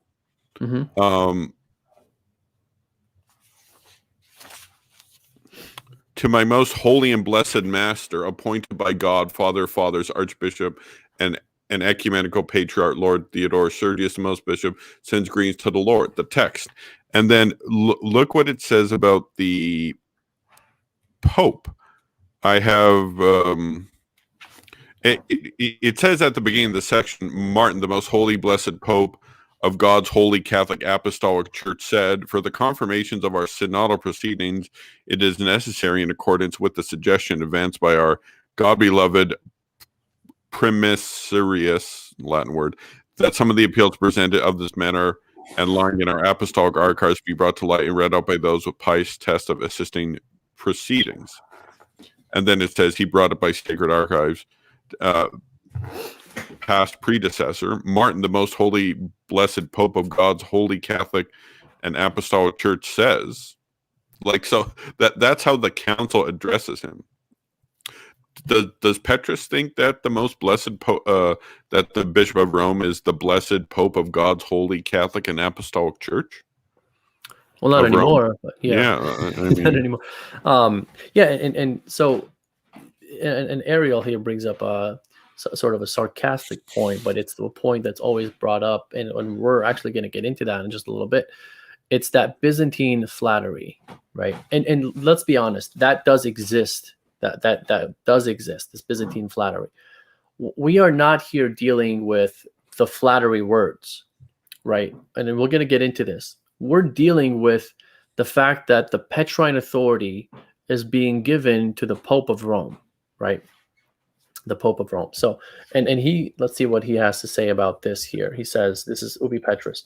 For whatever Sergius of Cyprus wrote at the time, it is qualified by the fact that he later joins the Monothelites, which seems odd that he would adjust his views in such a relatively niche way in contradiction to Rome, while supposedly considering Rome infallible. Before I read Father Price, do you want to deal with that, Al? So he leaves the true faith. Then once he leaves the true faith into a Christological heresy, he's against papal authority. It's like, well, now that he's a Christological heretic, he no longer believes in that. Well, in that case, don't you listen to a guy when he's Orthodox? Yeah, as soon as he follows heresy, that's one thing. But while he's Orthodox, while he had Orthodox Christology, according to us, according to Petrus, he supported the papal position. Yep. But while he went into heretics, it's like, well, he became a heretic and rejected the Pope. I don't see how that's an argument.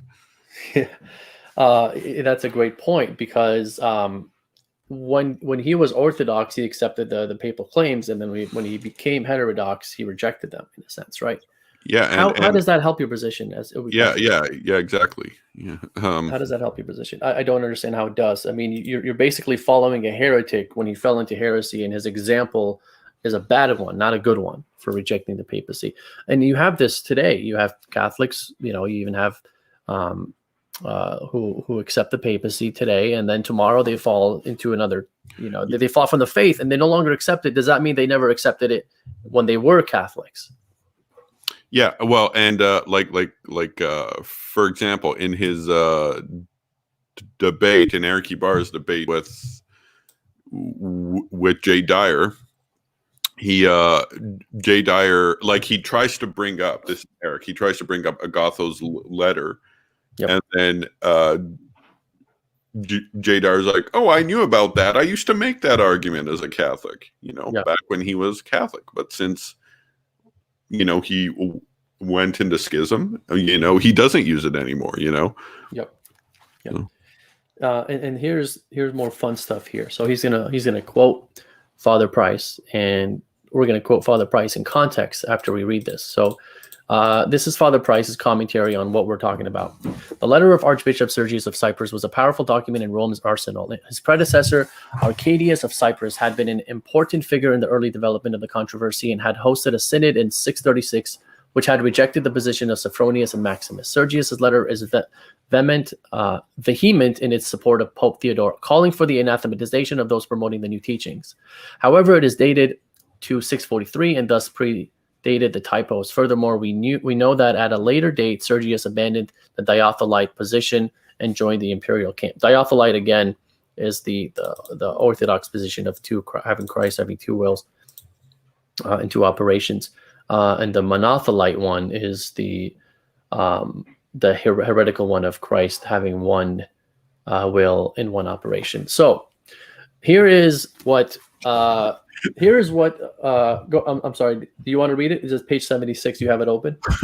You're too kind. You're giving me all the good ones. I feel bad. You take this one. I feel like I'm talking too much. So go ahead and read the next part of the next paragraph over to what Father Price is saying. Go ahead. Sure. Now take a look in Price. That quote he gives, it stops at the word camp. I'm going to continue reading after camp. It says, quote, in a similar fashion, the dossier of 4 letters from the African Sea dates back to 646 and related to the needs of that time and not directly to the situation in 649, period. The next sentence, however, the documents read out in the second session are remarkable for their affirmation of papal primacy and the authority of the Pope in the universal church. In the letter of the Eastern monks, Martin is described as, quote, under Christ, the supreme head of the churches, close quote. Archbishop Sergius of Cyprus's letter opens by affirming Pope Theodore's authority with Peter and states that upon your, Theodore's, foundation, the pillars of the church are fixed. You have been made destroyer of profane heresies as the leader and teacher of the orthodox and unimpeachable faith. Okay, I'll continue. Finally, in Pope Martin's concluding discourse, he refers to the excommunication pronounced on Patriarch Paul by Pope Theodore, emphasizing papal authority over Paul by affirming that Peter alone was given the keys of heaven by Christ. The second session therefore presents an image of the outraged looking to Rome to exercise its supreme responsibility and authority in protecting the faith, close quote. Right. Yeah, he left that out. I don't know why that quote didn't continue, but yeah, like I said, I'll say it. I've said it once and I'll say it again. Check every single source that Petrus gives. Yes, it's very important. And one of the things that I want to emphasize here is the third quote that Father Price talked about from Father Martin. Not Father Martin. Well, technically Father Martin, Pope Martin. This idea, and I'm going to read this, page 186, and this is Pope Martin saying in his in a synodical letter that has just. Oh, you're muted again. Yeah.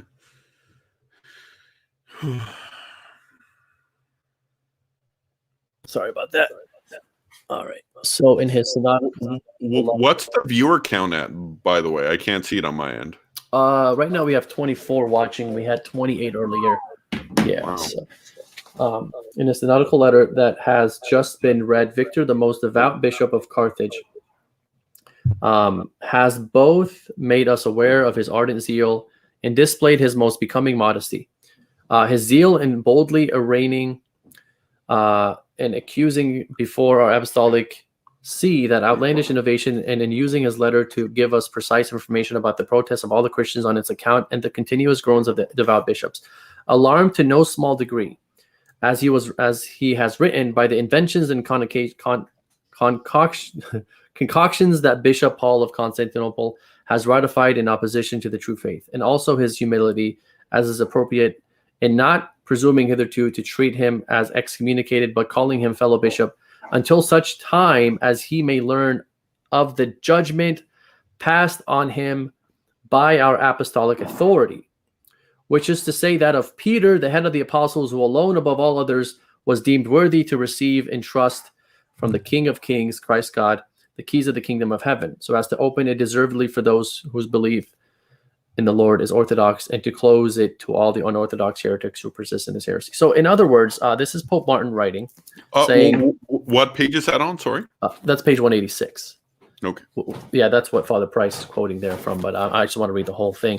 Page 186, that's Pope Martin saying that the excommunication of another bishop is from the authority of Rome. Now, this reminds me of Pope Celestine giving authority to the Pope of Alexandria, Saint Cyril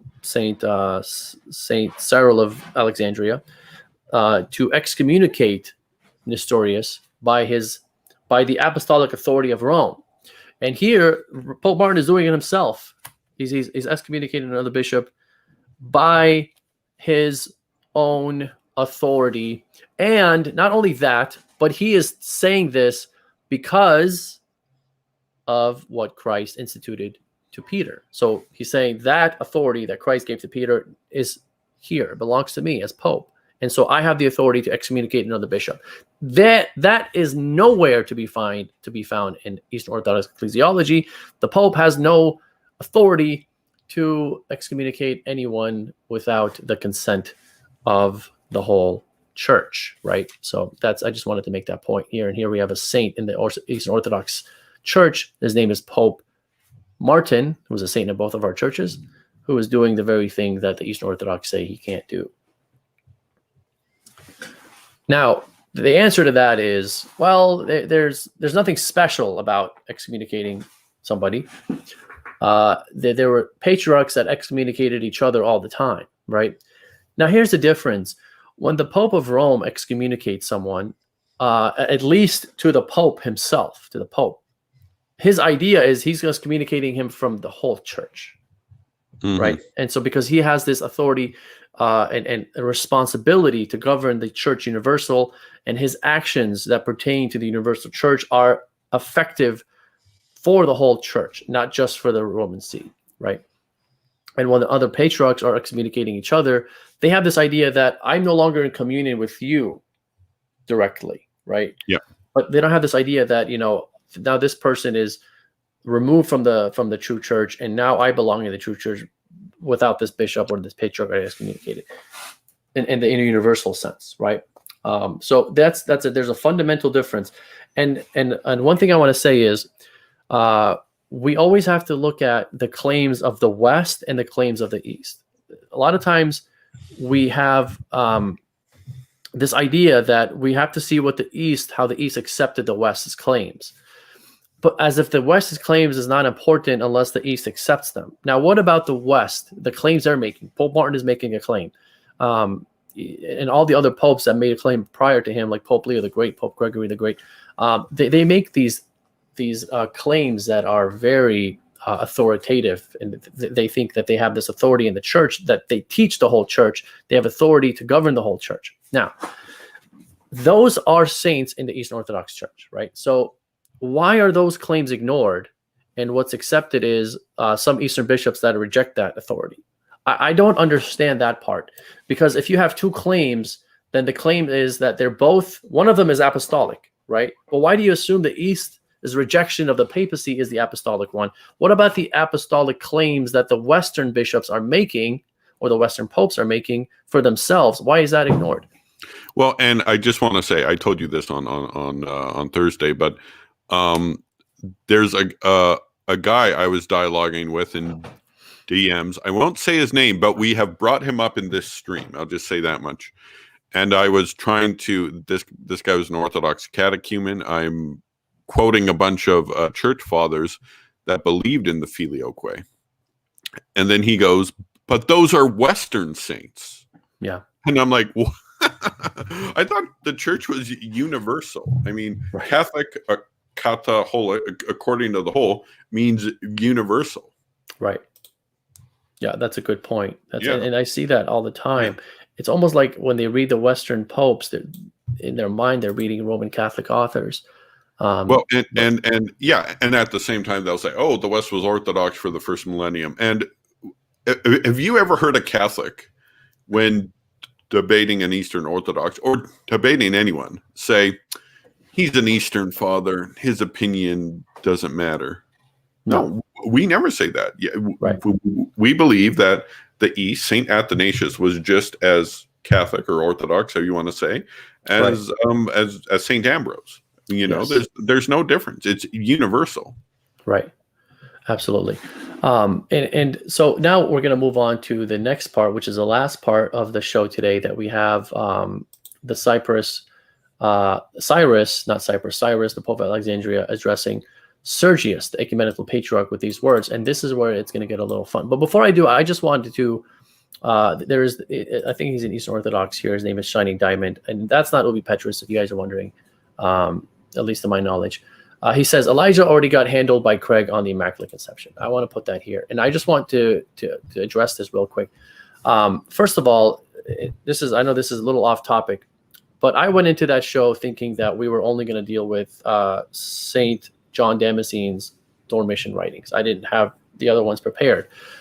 Second of all, if you want to see where I deal with Craig's arguments on that show that I did with him, go watch the show that I did with William Albrecht on what's his name? Sam Shamoun's channel, where I dissected everything that Craig Julia said and claimed on those on that show that I did with him on his channel. I dissected it and I pretty much dismantled it. Not only that, but I verified my interpretation with the author that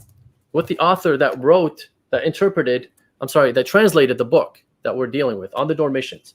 I did a show with him and William Albrecht about a week or two ago on William Albrecht's show, and I said, here's my interpretation of said passages that Craig and I were dealing with. What do you think of that? And he says, yeah, that's the right interpretation. So I encourage you to go watch, first of all, the debate I did. It's not really a debate, it was a discussion I was having with Craig on the Immaculate Conception. Once you're done with that, go watch the Sam Shamoun channel where I dissected his arguments. Then go on William Albrecht's channel and watch the show that we did with the translator of this work, which was a pleasure. His name is Brian Daly. He's a priest. It's a pleasure talking to him. And you will see that there was no handled here by Craig Julia. And I don't mean to be prideful about it. I just want to clarify that. But anyway, moving forward, going back to our topic. So check those out, Shining Diamond. I doubt he has. They'll be useful, and I think we'll just wrap this up here, and like after this section, and that'll be all for today. We'll have to do another 2-hour session because as you guys have observed, we're going in depth. We're checking every single source Petrus gives. So yes. Yeah, absolutely. And here's going to be a fun one, which I like to give you the fun stuff here. But this is a letter from Cyrus, Pope of Alexandria, the Ecumenical Patriarch. And this is where Ubi Petrus is going to make the argument of this florally language stuff. So here we go. He says, this is a letter not written to a pope. It's written to somebody else. It says, to my master, I honor by God. Just pause. Sure. Before you start, do you know where this is from? Because he does not cite a source. I don't know, and that was kind of annoying. Yeah, it is annoying. Yeah. It says, to my master, honored by God, the good chief shepherd, the father of fathers. Here's the bullet part. Keep this in mind. The ecumenical patriarch Sergius. Excuse me. From you, most humble Cyrus, contrary thoughts came into my mind as I was intended to extend the present report to my divinely honored master. I summoned the courage to write when I had to take heart the inspired teachings of you thrice blessedness. I shall be completely corrected in what I report in this letter, being deemed worthy, O divinely honored one, of the all pious footsteps of our God-strengthened master. I was commanded to embark on reading the all-revered report of you, divinely inspired self, I have learned to take refuge in your teaching, which speaks from God, even as I beg its precious and clearly instructive message to vouchsafe still brighter clarity. As a result, when our ignorance has been illuminated by your God self-taught, perhaps in this too we may imitate the fact and fertile land. My good master, I, humble Cyrus, praying for all esteemed well-being of my master who is honored by God, composed this. Now, let me just summarize what Ubi's point is, and actually let me just read what Ubi's point is before we get into it. And he says, if we employed the same type of logic used by Catholic apologists like Eric Ibarra, we would come to believe several things about Sergius of Constantinople. Here are the 4 things. Number 1, Sergius is the highest bishop in the church because he is the chief shepherd of the church and the father of fathers. Number 2, he is infallible because his teachings are inspired and speak from God and is God-taught. Number 3, his teachings are binding on believers as one is to take refuge in his teachings due to number 2. Number 4, his is honored even by God, and even something as insignificant as his footsteps are completely pious. Go ahead and you can take the tape. So is that the very end? Just scroll down. Is that the very end? He says, within the Acts of the Lateran 649, the bishops go over the Acts of the Synod that approved monoenergist and monothelite documents, and we find similar flowery statements made by Byzantine churchmen concerning the emperor and other clerics. Okay. Now I'm going to shred this. Now, see, you noticed that. Okay, scroll back up to the letter there. Yeah. Okay. Look at that. You can see all the Petrine language, all the language of the keys, all the language of strengthening the brethren, of John 21. Oh wait, none of that is there. Flowery language is flowery language. That's why when I was refuting Dr. Gavin Ortland on go to my channel, Allan Ruhl. By the way, I just got 1,000 subscribers. I'm so happy. Oh, congratulations! Yeah, that's thank awesome. you. So go subscribe. Let's get 2,000 there. Yes. You know, yeah. That's my next goal. So when I refuted Gavin Ortland, I read 2 quotes from Venerable Bede, Book 2, Chapter 1, where it gives the flowery language of Pope Gregory. Although there's no Petrine or key language or anything like that, rock language, etc., or strengthen the brethren, and that alone I would not use. But if you go to Book 3, Chapter 25, it has a whole episode how they determined the date of Easter, how they used papal authority, Petrine language. It's like, oh, does Columba have this? And it's quoting Matthew 16. So, that's why that flowery language alone is not enough. You need the Petrine stuff. You need the other papal text. And like, this is an argument that, again, it's kind of used by like amateur street apologists. Well, look at the flowery language. Well, yeah, but we're also looking for key terms. Absolutely. Key terms that are repeated over and over again when talking about the Pope. How come there's no Stephen of Dore language that what Stephen of Dore gave to the Pope? Yep. Because the people back then, just like the people today, know what that Petrine language means. And Luke 22 and John 21, that's the papal authority. They knew that at that council. I know it. You know it. Stephen of Dore knows it. The Pope knows it. The only one who doesn't seem to know it's Ubi Petrus. Yes. Exactly. That's a great point you're making there, Al. And the fact that we've been emphasizing this whole show, this Petrine prerogative applied to the Pope, that's the most important thing about these letters that we're reading, that we're saying show the Vatican I papacy. None of this is here. Now, not only that, but I did, at one point, when I first read this, I did ask Eric, because he mentions Eric Ibarra. I did ask Eric what he thinks of this letter and this whole commentary from Ubi. I was like, is he representing you correctly? He goes, no. He goes, I would never use this type of thing to prove the papacy because there's no Petrine prerogatives applied there. That's what Eric told me. This is several months back, right? So he's misrepresenting Eric as usual. Well, and notice he doesn't even quote Eric here. He's not like, oh, take a look on Eric's blog in this article where he says X, Y, and Z. No, he's not even quoting him. He's like, just logic like apologist by Eric Ybarra, and no quote from Eric Ybarra. Yep. And Ariel makes a good point about this too. In regards to the bishop here, Sergius is a chief shepherd since he's a bishop, and he's a father of fathers. I don't see the hyperbole here. Yeah, exactly. We all know this. The only one who doesn't know is Ubi Petrus, because he's trying to shoehorn modern beliefs into a church that's not his. Yes, absolutely. So this is where we stop. The next section here. So let me go back to the top. So we dealt with this and we dealt with this. The next section, we're going to deal with this and we're going to deal with this. All right. So those are the two parts that are left, which isn't going to take as long as these two parts took. I think this is going to be super short, and this is going to be, not too long. Yeah. So a little longer, but I think it's probably going to be about an hour left of the show. I don't want to go 3 hours. I'm exhausted, and I do have a birthday party to go to in a little bit. But so do I. Oh, but cool! I actually have two this evening. Oh, there you go. My friend. I was a best man at his wedding. Oh, awesome! Actually, so going to. Awesome. Well, I mean, I have two kid birthday parties to go to, so that's gonna back to back. So that's gonna be fun. Anyway, maybe we'll take one question or maybe two questions. If you guys have a question, go ahead and post it now. I'll give you about 30 seconds to type it. If I don't see anything, we'll end the show. But I just want to say, while people are thinking of something to type, Al, this has been a pleasure. I really appreciate you being here. I really appreciate the audience listening here, the listeners, I should say, their comments.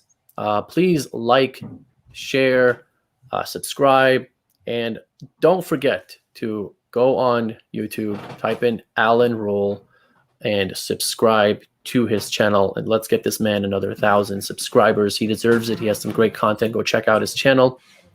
Let's see here. We do have Allan. I remember you saying that Bellarmine said Arians didn't venerate saints. I'm not sure what this is reference to. Yes, I don't have the quote offhand. It's a while since I read that book. It's I can't see it on my shelf there. I got my bookshelf over there.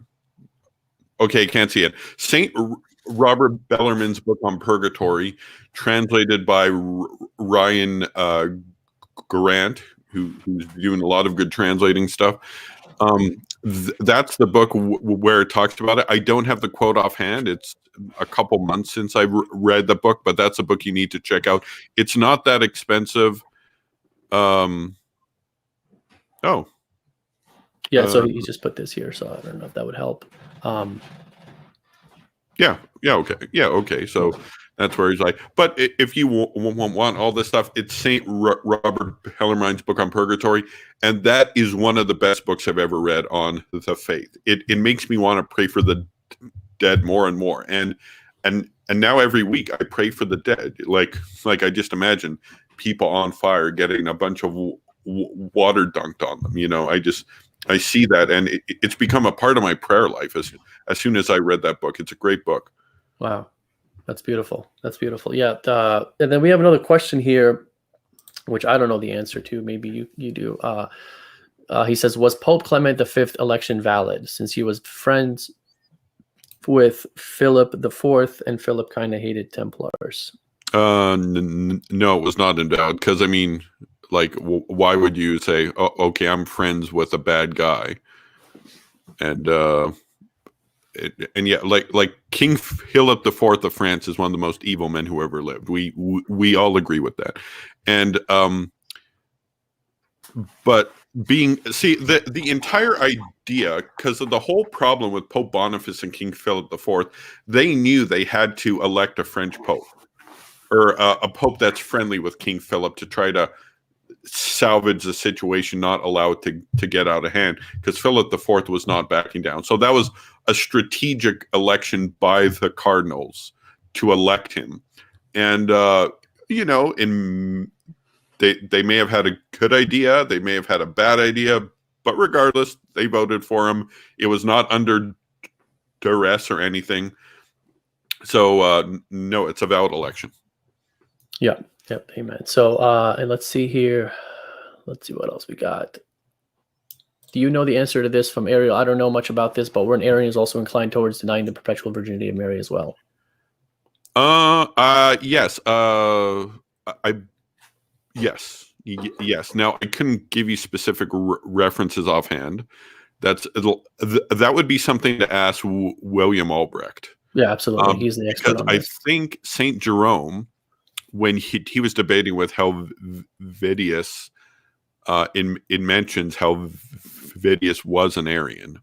Now I don't know if all Arians believe that, but certainly there's a pedigree amongst Arians. But again, that's something best asked to William, because he's amazing when it comes to that stuff.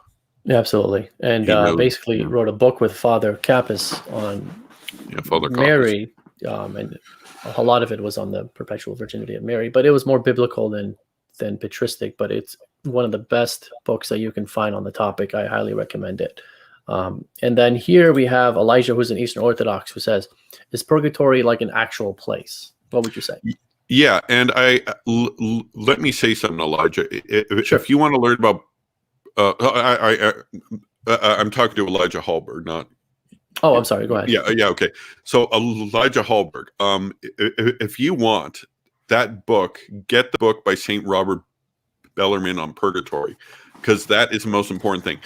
To my understanding, Elijah Hallberg, Eastern Orthodox. Now, the problem that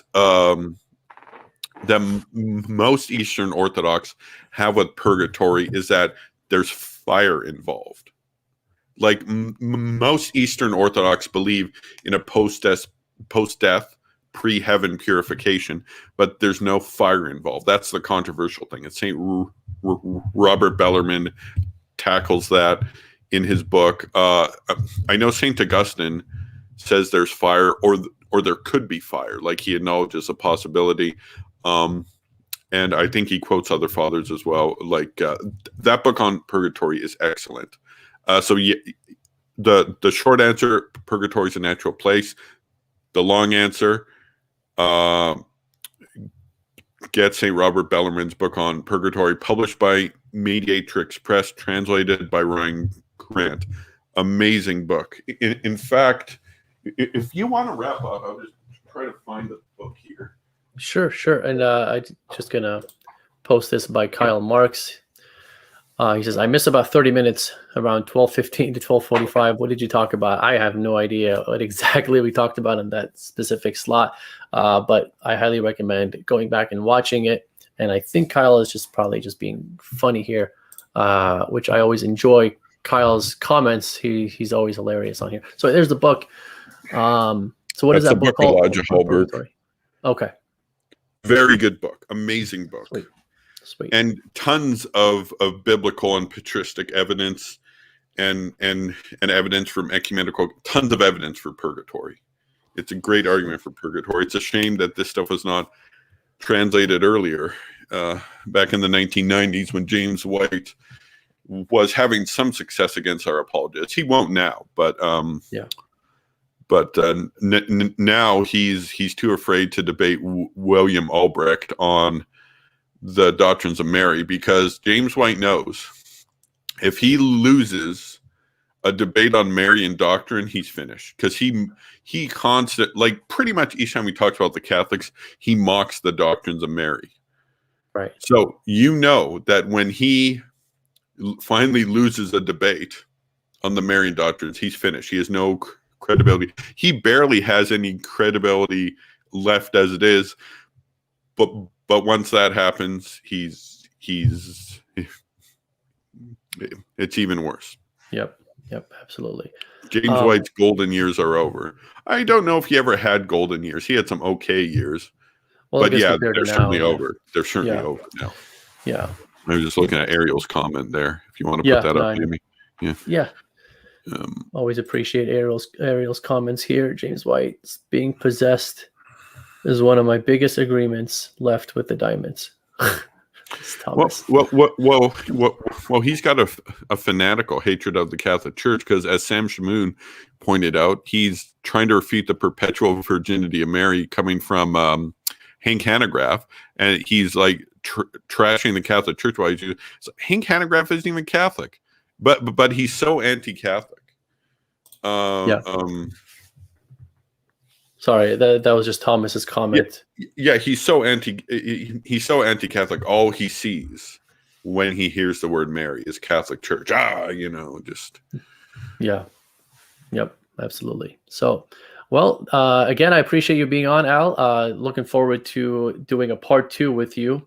And did you want to tell the audience about I don't know if you want to keep that on the May 29th, but we do want to do a show on the fall of Constantinople, which is going to be another show where Al is basically going to sit here and I'm going to be a student at his feet, and he's going to do a lecture on the fall of Constantinople. I always enjoy those shows. That's May 29th as far as right now what we have a plan, but we do have to plan the part 2, which is going to be sooner than later to the show that we're doing right now. So. Well, you mentioned the fall of Constantinople. It's ironic. I'm currently reading the 15th century biography of Mehmed the Conqueror, who was one of the most evil men who ever lived. Wow. One of the most evil men who ever lived. In fact, there's sadly a lot of Turks that you can add on that list, like Bayazid, Selim, Suleiman.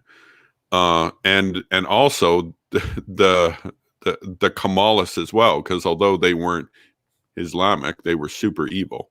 Right. But yeah, no, he's super evil, this guy. Like, yeah, and this was a 15th century biography that was written by a Greek who was employed in his court. So it's flowery language. He says a lot of impressive stuff about him.